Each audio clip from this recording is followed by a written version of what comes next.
Good morning, everyone. Thank you very much for coming. My name is Sohaila Bana. I organized this meeting because I received many questions from the neighbors about the mudslide. They wanted to know the extent of it, the scope of it, what's going on, what the city is going to do about its own share. So I invited our mayor, Eduardo Martinez, to visit the area yesterday. It was a good visit, and neighbors got a chance to talk to the mayor, and now we're having a meeting with the Director of Public Works, Mr. Daniel Chavarria, and our Fire Chief, Angel Montoya, and I'm glad that Battalion Chief Rico Rincon is here too. Sorry that it's a morning meeting, not everybody can make it, but we're recording it. So, Daniel, would you like to start and tell us and the neighbors what's going on with the mudslide and what the city plans are? Thank you very much, Council Member Bana. My name is Daniel Chavarria. I'm the new Public Works Director. Started last year on Halloween, spooky day. I also invited Mr. Will Hopkins, who is the engineer that has been analyzing this site from the moment we were or I was informed about this situation. Mr. Will Hopkins works with Cuesta Engineering, and he's joining us. He doesn't have a camera available now, but he is able to comment. He has audio. So, yeah, thank you, Will. On Monday, January 30th, we received an email from one resident saying that there was this mudslide in their property. And she mentioned that the city and the previous property owner had some conversations, I believe back in 2017 or some years ago. At that point, the concern that we had is, well, we need to analyze the situation and assess the situation and see what we need to do. I mean, if there's any immediate danger to the community, or is this something that we have some more time? So we contacted our consultant, Cuesta Engineering. Cuesta Engineering is one of the on-call consultants for the city, meaning that the city went through a process of selecting consultants for engineering or geotechnical services. And then the city signed an on-call contract with them. So Will Hopkins is the engineer who went to the site, and he's been there many times already. And he provided a report about it. And he talked to some of the residents that were affected. And basically the two items that I can tell you, like a summary, is that the landslide is currently occurring in private property, but with the potential potential possibility that it affects Santa Rita Road. So what we are doing right now, in different steps, is first keep people away from that side of the road, reduce the travel lane on the southbound to make sure that vehicles and pedestrians stay away from that area, as is in unstable condition. So with every rain, this could be worse or not. We're monitoring the situation. And the plan is that we are going to install a soldier pile wall behind the curb on the southbound lane to protect the public roadway. We have informed the private property owner that they need to hire an engineer on their own so they can evaluate the situation in their property. There are other properties that also has experienced some in a lower scale, but some similar situation, and are properties that basically have the Will Creek in their backyard. And after reviewing that with my staff, I realized that the responsibility for the maintenance of this creek is by the property owners. And this is something that the city didn't receive an easement for maintenance. And then when this neighborhood was developed, and the city is not basically the city doesn't maintain the creek.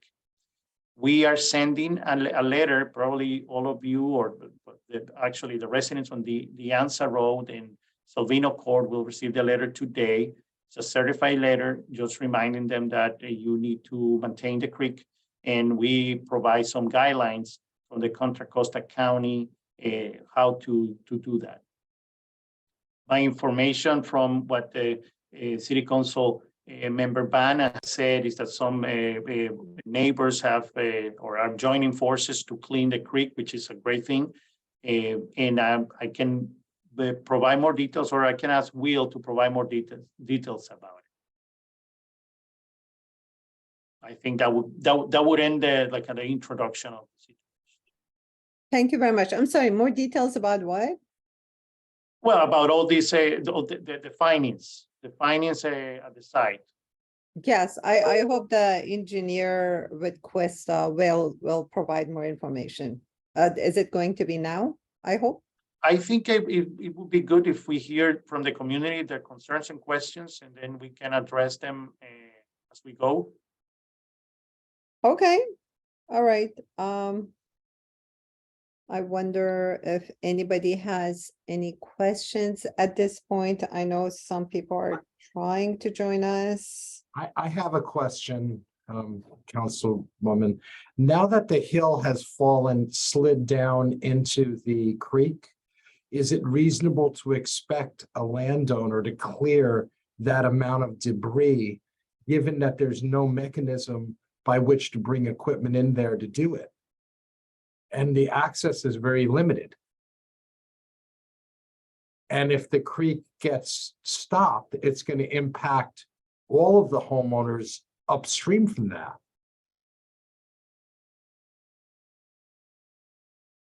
Thank you for the question. Daniel or Bill?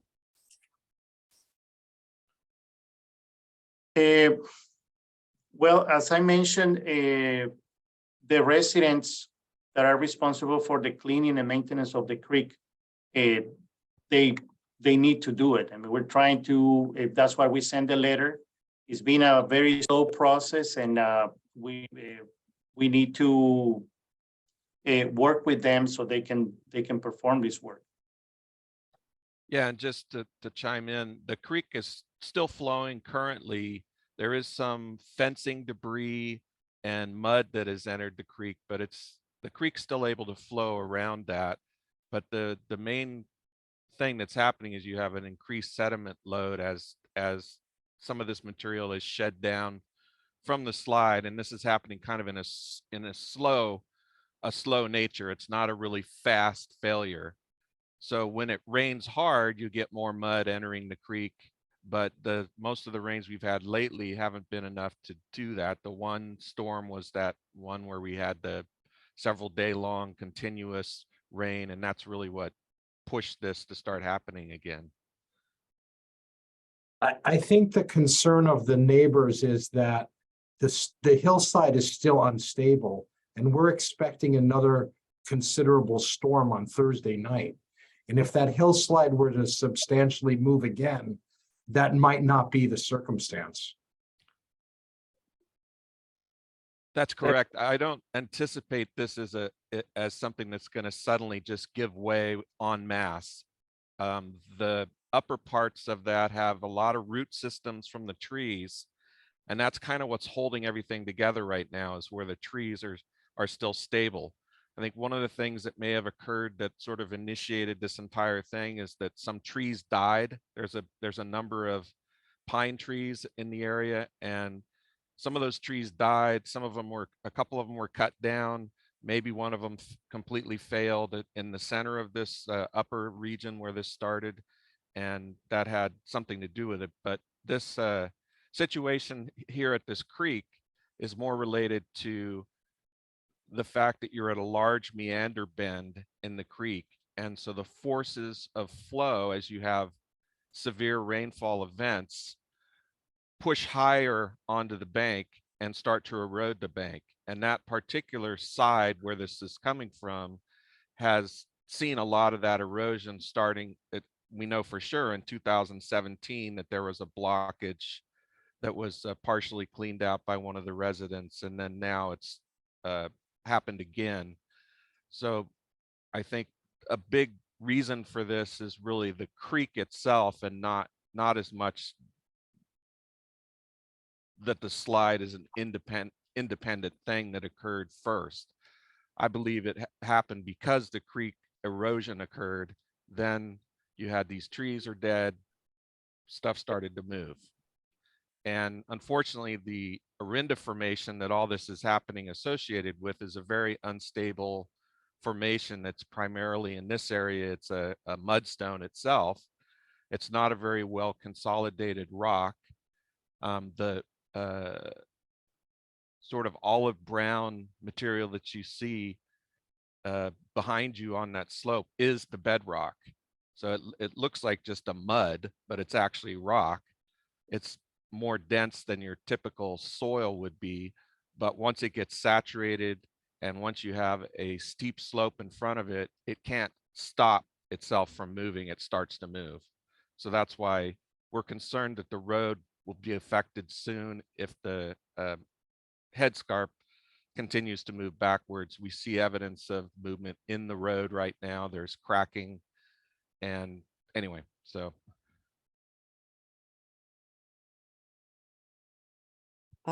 Before we receive other questions, to make sure we understand what you're talking about, well, I have an Yeah, image sorry. of the mudslide behind me.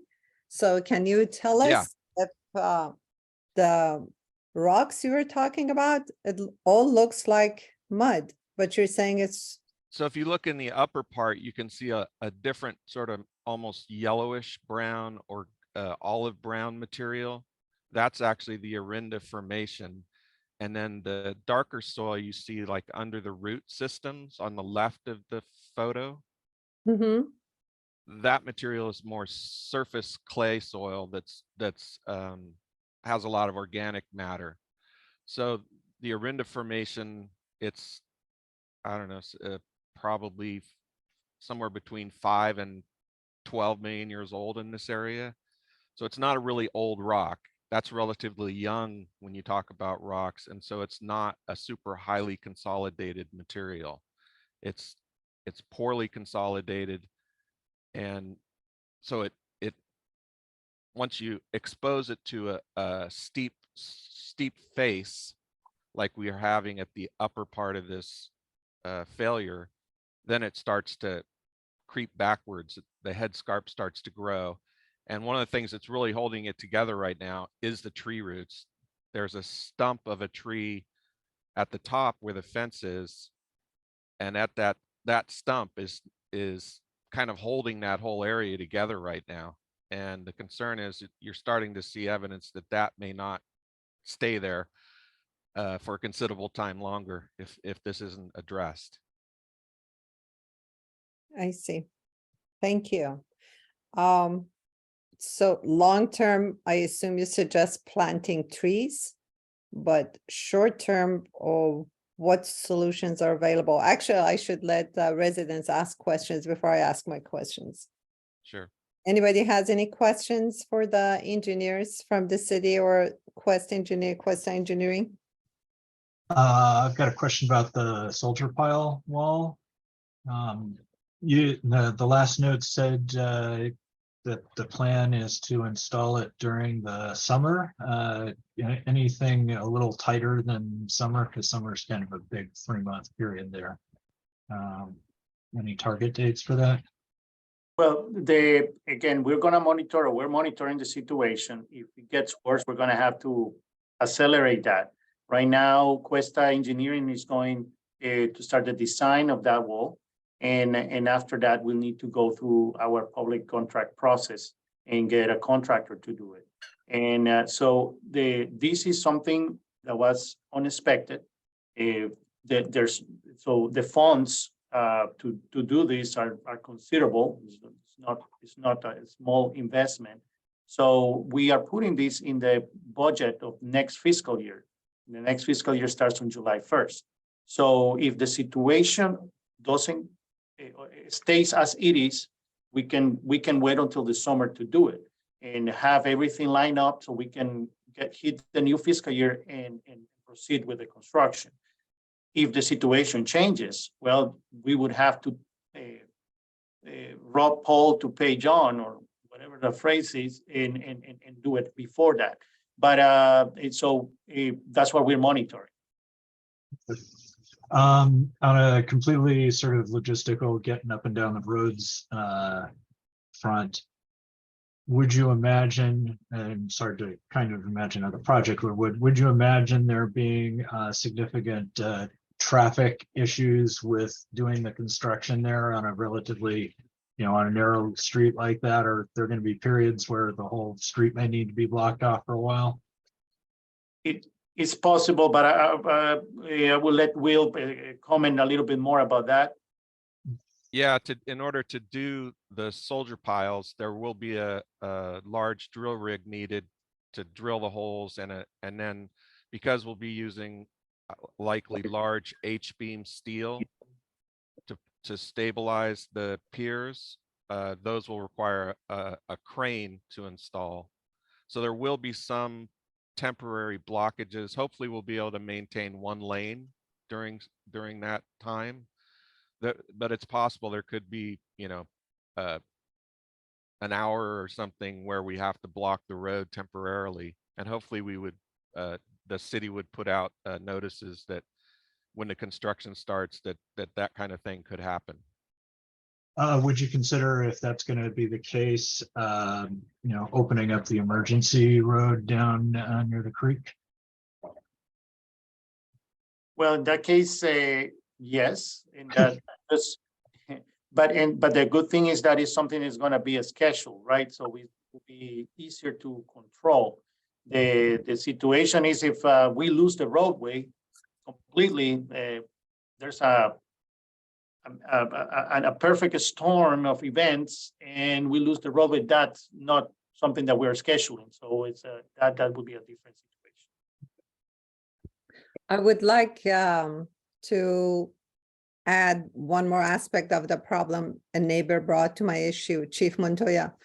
At the end of Santa Rita Road, there are signs for emergency vehicles, but then somehow the neighbors have blocked the road. And she's suggesting that in case this road is blocked for any reason or further damaged, we should open that up. It doesn't take much. It just requires removing some vegetation and removing something that used to be movable, but they stabilize it. I mean, it's just a metal rod in the ground. Needs to. I'll be happy to show it to you. If you or Chief Rincon has time, I'll be happy to show it to you this afternoon or tomorrow. And they believe it should be taken care of as soon as possible, considering the road is unstable. And especially when it doesn't take much, it will be connected to Bruno Court. Yeah, I would highly recommend that be done as soon as possible. Councilmember Bana, I'm available tomorrow afternoon. If you want to send me an email, we can coordinate offline a time and I can come do an assessment, and we can coordinate with Public Works and, if necessary, parking enforcement to make sure that we clear that up. Thank you very much. I appreciate it. And I'm asking our Public Works Director to please have urgency for that project, especially when it doesn't take much to do that. My concern is that all the equipment you're going to bring to fix the road is going to further damage the road. Is that a concern? And even the current traffic going through, I mean, looking at those cracks on the road parallel to the edge of the road, it doesn't look as stable at all. Yeah, the cracking in the road appears that a lot of this was already there, but there's certainly open cracks that have some movement involved in them. It may be advantageous to do some crack sealing in the short term in order to reduce the amount of water that might be seeping into the ground in that area, Daniel? If the city has capability for crack sealing?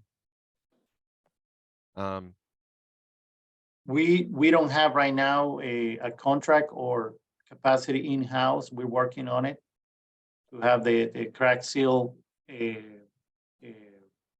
contract to go out and do that. But yes, right. We need to crack seal that area. And then as far as the stability of the road, it's not, I mean, at least currently, it's not at the critical point where I would be overly concerned about putting construction equipment on it, but that could change if, depending on what happens in these remaining storms we have this year. Okay, thank you. Also too, so that's something that, you know, according to Mr. Hopkins there, if the road is still stable as of now, I don't know if we want to have another axis and then, you know, residents use that as an alternate, and compromise that area too. So that I would leave that up to, we have no problem going out there and assessing that and working with Public Works to provide that access. But I don't know right now if it's a prudent time to do that when the road, according to Mr. Hopkins, and is still stable to drive on. It's not. Mr. Hopkins, what is your view? I thought you said it's urgent to do so. No, I believe you should have a plan for exit in case the slide does move upslope. You want to have a backup plan so people can get out. There's Yeah, I always think- that. Yeah, I think the issue right now is that the gate on the emergency lane, which used to, you know, have a some kind of swing gate on it that you could open easily if you needed to, has been, I think, welded shut. Oh. And so even, you know, right now, if a fire truck needed to get through there, it would need to break out a blowtorch to cut it open, I think. I'm sharing right now the map. You said Bruno Court, right? It's Diane to Santa Rita, the end of Santa Rita. Oh, yeah. Okay, here. It's where Diane Drive bends. Yeah, and it's right through to Santa Rita. Yeah, This- yeah, this- it's this little thing right here. Is that a private road? No, it's an easement. It's a public easement. The Yeah. way it is emergency vehicle easement. There are Oh, I did signs not on know that both was there. sides. Yeah, and it's got in the middle of it under the trees, there's a gate that, you know, which keeps you from driving cars on it regularly. And it used to be, you know, you could pull the bar up and swing it open. But now someone has welded that shut. You see that, sorry, that neighborhood watch sign right on top of that. There is another sign that reads emergency vehicle access, but it's blocked and it's a very old sign.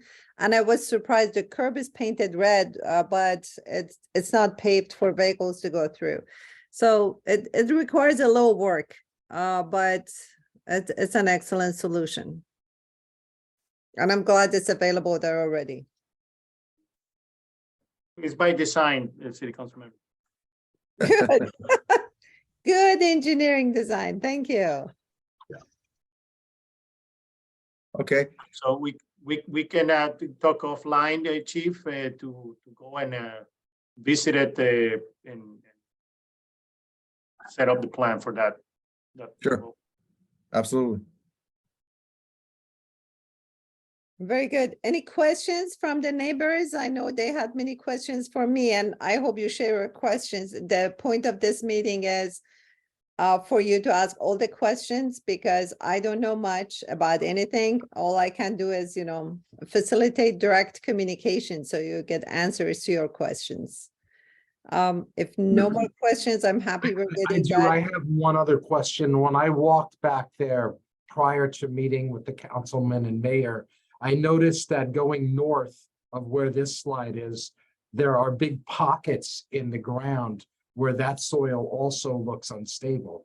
Now there's more vegetation there that's holding it, but there's been earth moved there as well. has Mr. Hopkins had an opportunity to look at that soil as well to make an assessment as to whether it's stable, or is that something that we should be further concerned about? Where is this that you're talking about? It's north of where the current slide has occurred. So I would along say, Santa a Rita little bit- Road, the slope Yes. below. Yes, Yeah, I've looked a little bit at it. There's a storm drain that comes across, and that storm drain could use some repair work. Right now, it's kind of a chute that then dumps the water straight down about a 3-foot waterfall. And it looked to me like that could use some work. There's certainly gradual soil creep that appears to be occurring in that area, but that's a natural process, and there's not really anything you can do to stop soil creep. The good thing is it's a well vegetated area. That's kind of what holds everything together, as you said. And I think as not sure what could be done in a long-term basis for a slope like that unless you completely reconstructed it at a several $1,000,000 cost. So I think it's a situation that's going to be there.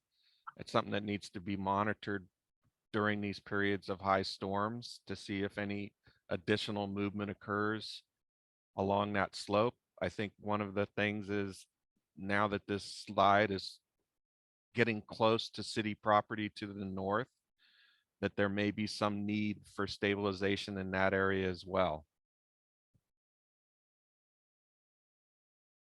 So that it doesn't spread down the slope to the north, as you're saying, along Santa Rita Road. yes. Yeah. And that's one of the things we'll be looking at that when we do our study for the construction work and making some recommendations for long-term stabilization in that area and also drainage improvements. Okay, thank you. Any more questions by residents? Hi, this is Richard. So I'm the resident of 2929 Salvino Court, which is the where the landslide is currently.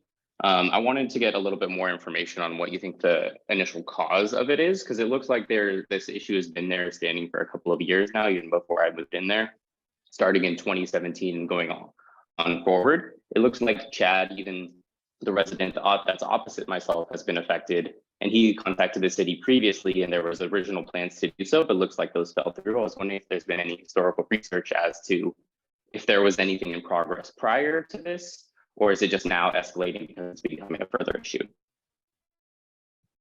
With all honesty, Christian, I don't have any information prior to the email I received on the 30th. And there's a lot of staff that is no longer with the city, and there's a lot of institutional knowledge that was lost with this change. As I mentioned, I started on October 31st last year, and I believe you can attest that we moved, I think 1 or 2 days after you send the email. We have our consultant already working in that location and analyzing the situation. And that's what we determined. This is a landslide that is occurring in private property, but it can affect our roadway. We need to protect our roadway, and we're willing to work with you in any capacity that we can. But it's as in other cases in the city, when it's in private property, the private property owner has to incur in the cost. That being said, and it's something that I was planning to share with you at the end of the meeting, we are finalizing details with FEMA right now. It's a supervisor, John Goya. He talked with FEMA and the Contra Costa County OES to bring to Richmond their mobile FEMA RV to discuss with residents different options you may have to access federal funds. This information is going to be posted pretty soon. Right now, the city manager is working with all the details. There's a lot of agreements that have to happen before that.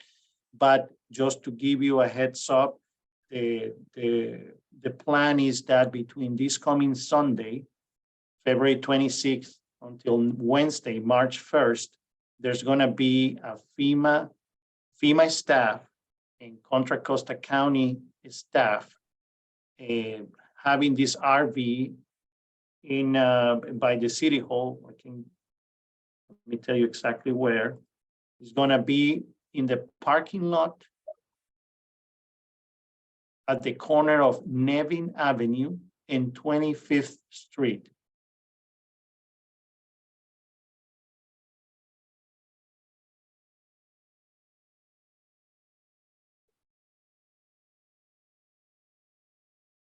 I don't know who's sharing this.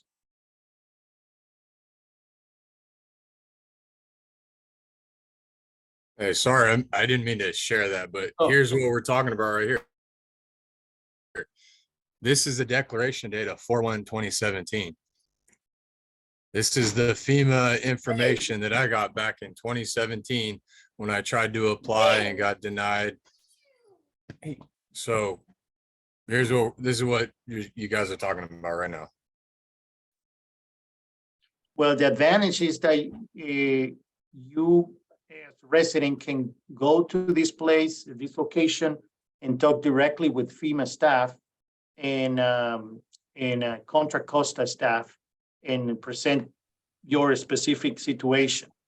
And the city, if there's any information that they require about your specific case that needs to come from the city, you can contact me. And let me see if I can, in the chat, I'm gonna put my contact information so you can contact me directly. Thank you, Daniel. Chad and Christian, I'll be happy to go with you when you go to that RV to talk to FEMA, because I would like to follow up with them and make sure that FEMA funds are accessible to our community. It's very important. I think it's very nice of them to bring it here, because online it has been sort of inaccessible in the past. But now that they're present in person, it's a great opportunity to follow up. And again, I'll be happy to go with you. Let's set a time by email. Thank you, Sohaila. It seems a little odd that my resources would go to help additionally support the road when my main concern would be my property.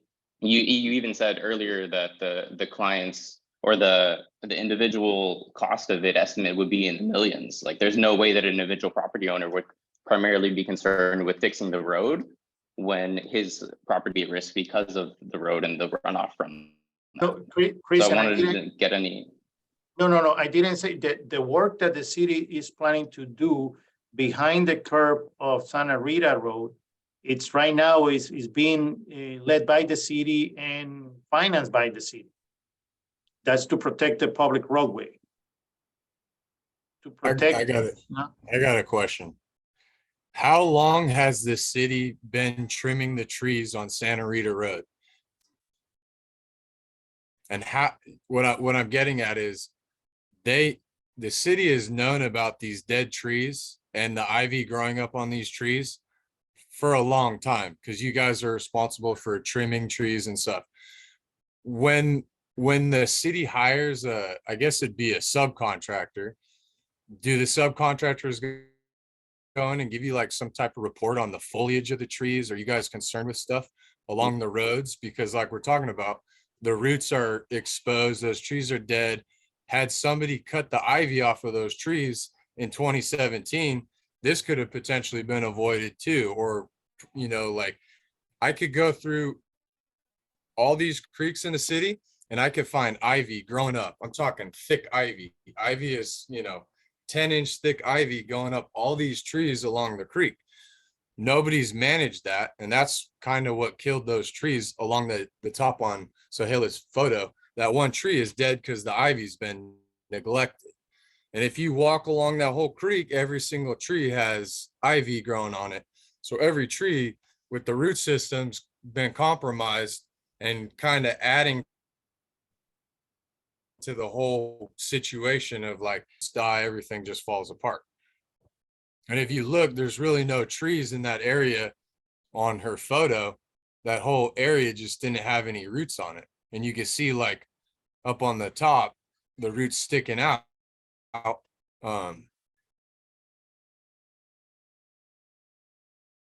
If you just walk the creek, you'll see exactly what's going on. All the ivy's killing all the trees, basically. I think you're bringing a very good point. The question is going to be who owns those trees. If some of these trees are owned by the city needs to do that exactly. If some of these trees are owned by private So, property owners, they have to do it. So for example, as I said, the trees that are shown in the picture behind City Council Member Bana, I'm assuming it's a picture that was taken in one of the private properties. that's in And, my house. okay, so it's your responsibility. Actually, the stuff on the left-hand side is city property. If you look on the map, the whole little section after Christian's property towards like towards May, like down the hill, all those trees are neglected. And anytime a tree trimming service has come to like, because there's bottle brushes and they need trucks to get by. Anytime a city, I don't know if it's the city,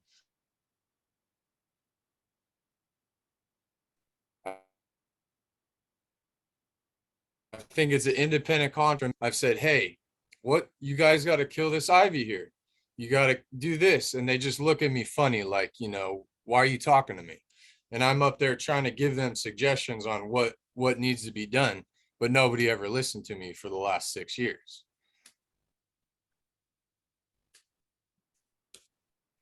Well, we're gonna check those trees, especially the trees that are maintained by the city or are in city property. But I share my contact information. I mean, the best way to reach me is via email, and we can talk offline if you want about all this. We can meet in the field. I can bring the staff that is in charge of the trees, and we can identify trees that definitely we need to take care of.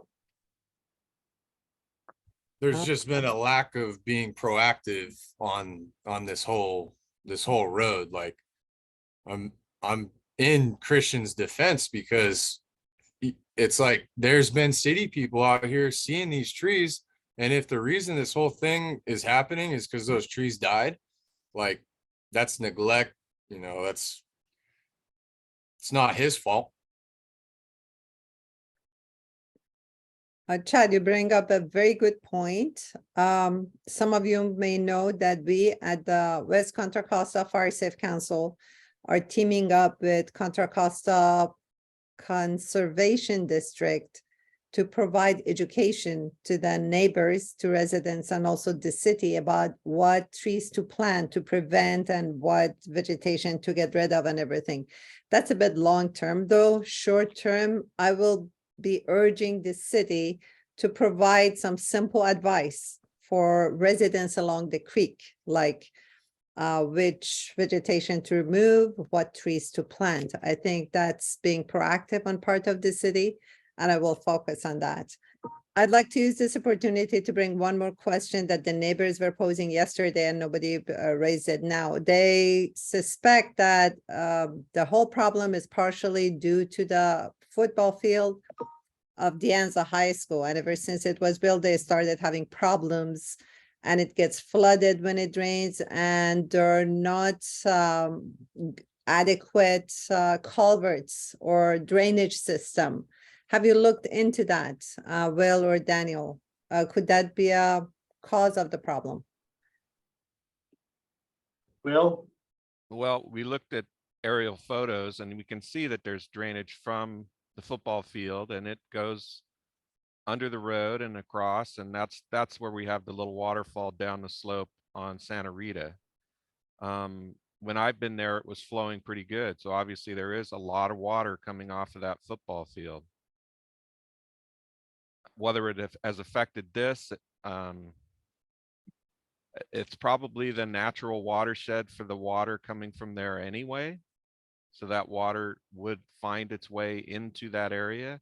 If you look, there's a ridge that above the football field, and everything to the north flows into this creek. Okay, thank you. Funi, you have a question? Go ahead, please. Hi, my name is Funi and I live downside of the slope where the mudslide is. I have 3 questions or comments. First of all, I just want to thank everyone for being here and presenting your questions and presenting information from the city side. It's really helpful because as a resident, I felt like I wasn't really sure what was going on, what any updates were available. My first comment is, from what I'm gathering in this conversation, it seems like there's a significant amount of information from the city side that's been lost, that would have helped to paint a larger picture and perhaps a more true picture of what's been developing over the years.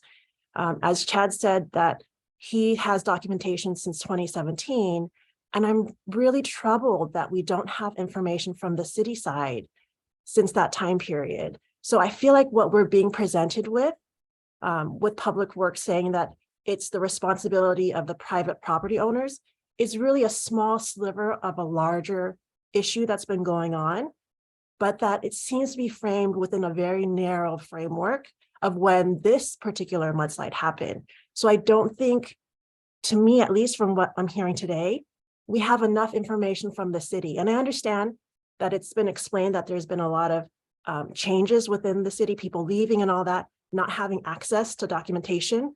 I think that's a really big concern.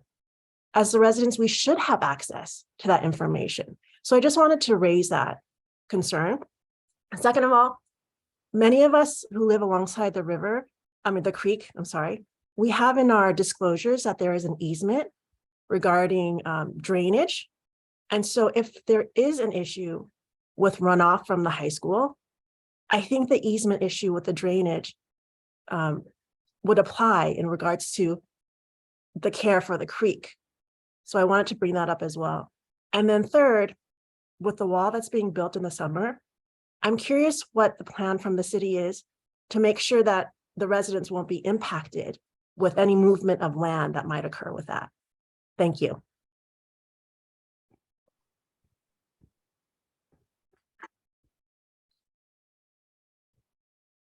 Okay, I guess I'm next.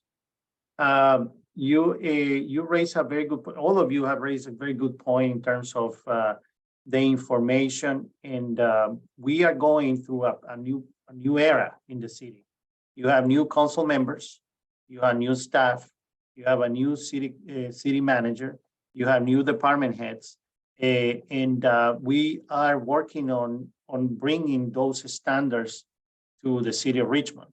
It's going to take a while, and I have found a lot of frustrated residents for many other reasons. The pavement condition in Richmond are one of the lowest in the entire Bay Area. We have also a lot of items to cover, right, including this type of landslide and the information from previous years. So it's going to take us a while to get there, but that's our goal. I'm frustrated as much as you, and not having any previous information to use for this specific case. All I can do right now is, okay, focus on where the problem is. Whatever is in private property is private property responsibility. Whatever is in public property right away and the city property is our responsibility. That being said, we want to work hand to hand to coordinate work, right? And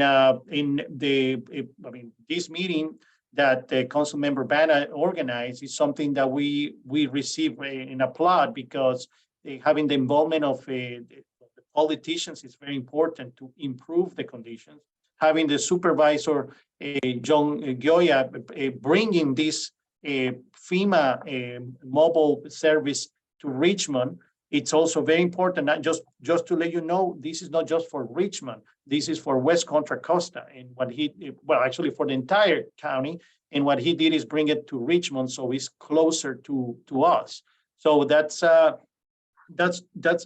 the actions that I see as positive.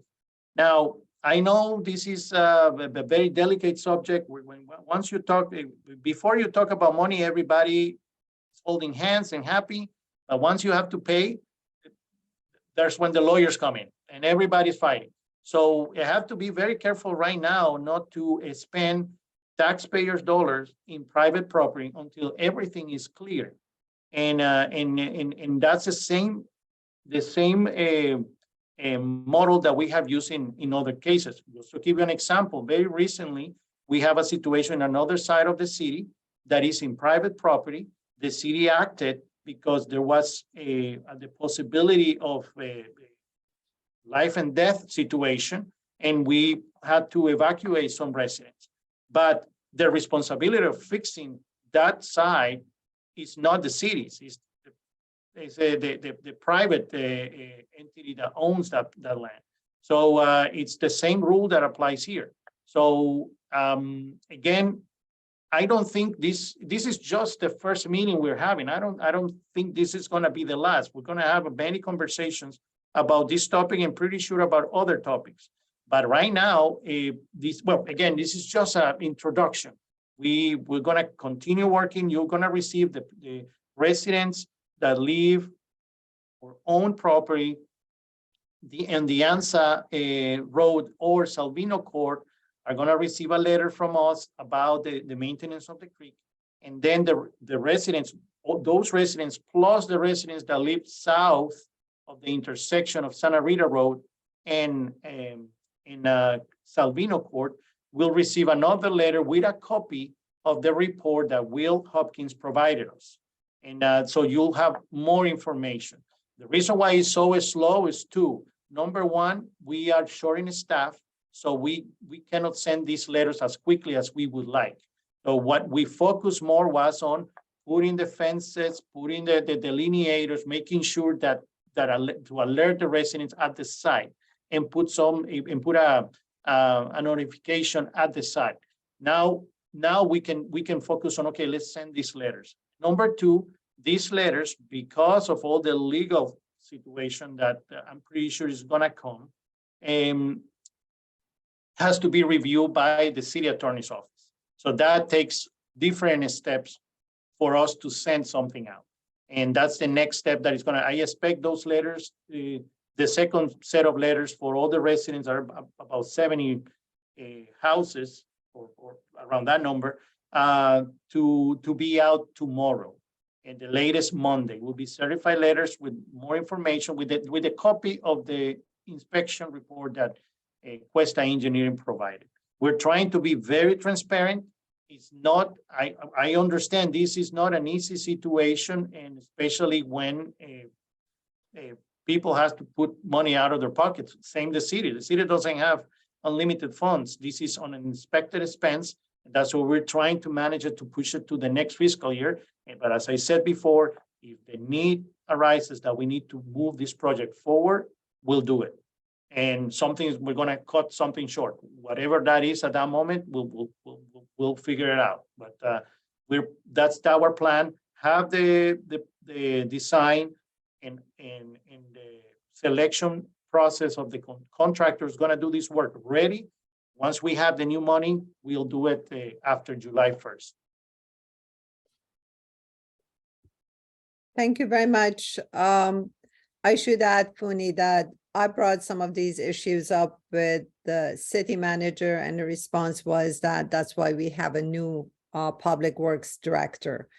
So I'm very glad actually that Daniel's doing his best. He's been very responsive. I mean, the moment I told him those orange cones are not enough, that there needs to be more protection, that immediately it was put into effect and was available the moment I asked him for a meeting.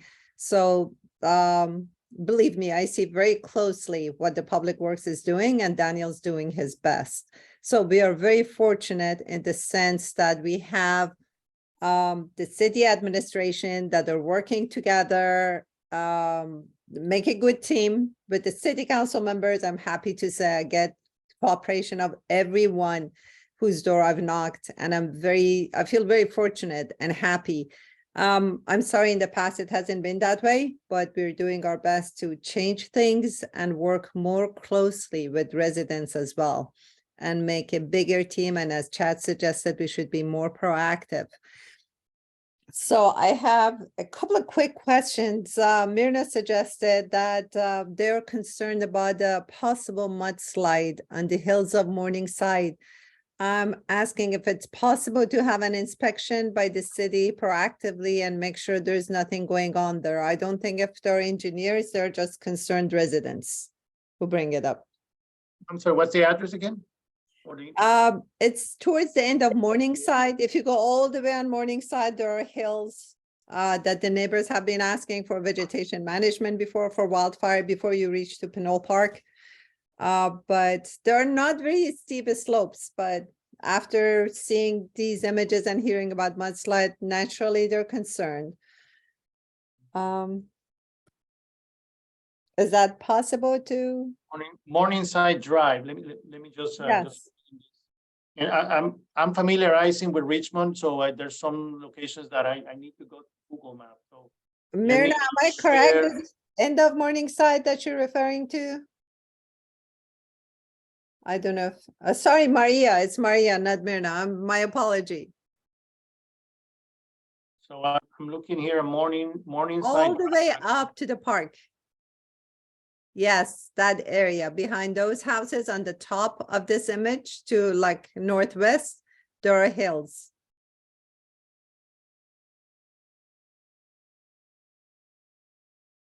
Yes. Will, did I ask you already for this location? I don't know, seeing this picture look familiar. We have been talking to the city about getting goats and vegetation management and fire trail accessibility, all the wildfire mitigation issues. But now they're asking about mudslide issue. Okay. We'll check. Yeah, again, the slope is not very steep, but they're Yeah, concerned. the I group know. of rocks that we have on the east side of Richmond is the San Pablo group mostly, except for Arinda, which is Contra Costa group. So both of these are young sedimentary formations that have a lot of instabilities. So Thank slope you. instabilities are common in all of the eastern side of Richmond. Basically, the dividing line is the Hayward Fault.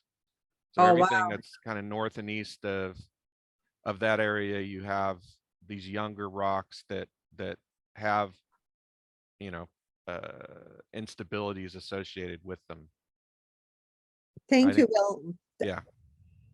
Daniel, now that you're on it, can I share the concern that I have repeatedly asked Mary for Veolia's checking on culverts, and that location is behind Amend Road.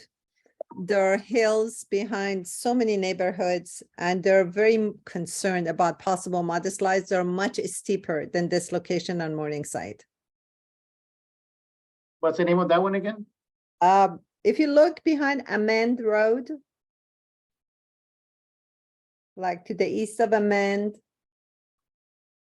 and El Sobrante Hills area, those hills look very, all the culverts are covered with mud. Many of the storm drainage areas are blocked, and residents are very, very concerned, and they've been complaining for the past 2-3 months since January, since December actually. And I've shared it with Mary. They think, okay, yes, you see that hill, those barren hills, 3 barren hills next to each other, right? No, that's the park. These, yes, south of Devil's Drop Court. That one, yes, there was a mudslide before there. Yes, that's one of them. Thank you. And as you see, they have tiered it in a way, but it's still the storm drainage is blocked. And then if you come further south, down on the picture, you see other hills where the culverts are not maintained at all. And Mary said that Veolia gets paid to maintain them annually, but they don't do anything. No, south, come down on the image. Yes, so bottom right, you see those hills? Yes, that area and the other one on top of that to the top left. All these hills are raising serious concerns, and they write to me like twice a week about those. And I've told Mary about those. We would very much appreciate an inspection there, and also Veolia cleaning up the culverts. I live nearby. I'll be happy to show whoever comes to see what needs to be cleaned. Yes. Because The- the neighbors, actually the neighborhood council president took me there and showed me all those areas one by one. Thank you, Tony, for attending. Thank you very much.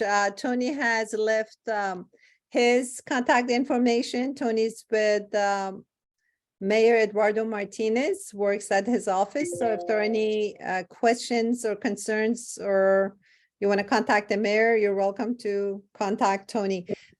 And so, yeah, we would appreciate a visit there as well, Danielle. Yes, in chat, question about the EIR, the environmental impact report. If it's from the school, it has to be in the county. The school, basically, the EIR, the CEQA is recorded at the county, Contra Costa County. It's not recorded at the city, so we don't have a copy of it. I mean, I don't need to check that. I know that we don't have a copy because they don't record those here.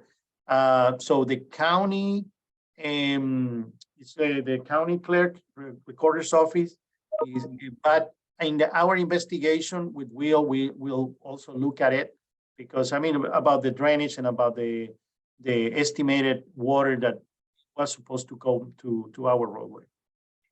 Thank you, Daniel. Let me tell you that the city council apparently has a presentation by the West Contra Costa Unified School District. And Eduardo said that he would ask for EIR or some information about that. So I think the mayor's office is taking care of that.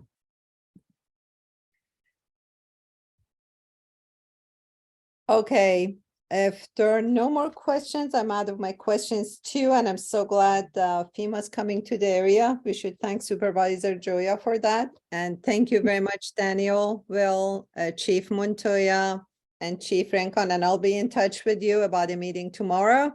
And if any residents after watching this recording have questions, please feel free to reach out to me or Daniel or Tony. We'll make sure your questions are answered. Thank you very much, everyone. Thank you. Thank you. Thank you.